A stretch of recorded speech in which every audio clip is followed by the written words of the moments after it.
कहते हैं श्रेणी संयोजन या सीरीज कॉम्बिनेशन।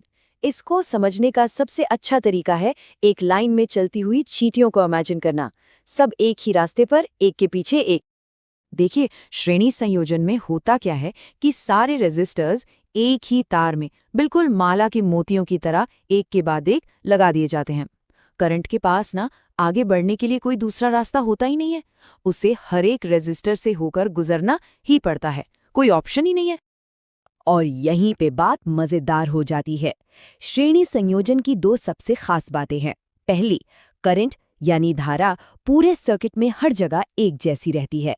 और दूसरी बात, जो वोल्टेज है ना, वो हर रेजिस्टर के बीच बंट जाता है, बिल्कुल वैसे ही जैसे एक एक को सब में बराबर बराबर बांट दिया गया हो। यहाँ टोटल रेजिस्टेंस निकालना तो भाई बच्चों का खेल है। बस जितने भी रेजिस्टर्स हैं उनकी वैल्यू को एक साथ जोड़ दीजिए। जैसे मान लीजिए हमारे पास 2, 3 और 5 ओम के 3 रेजिस्टर हैं, तो कुल प्रतिरोध कितना होगा? 2 + 3 + 5 यानी कि 10 ओम। है ना एकदम आसान।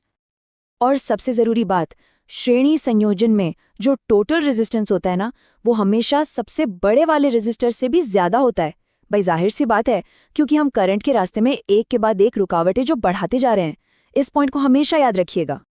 लेकिन क्या हो अगर हम करंट को एक ही रास्ते पर चलने को मजबूर ना करें? अगर उसे चुनने के लिए कई सारे रास्ते दे दें तो बस यहीं पर एंट्री होती है हमारे दूसरे तरीके की, जिसका नाम है समानांतर संयोजन।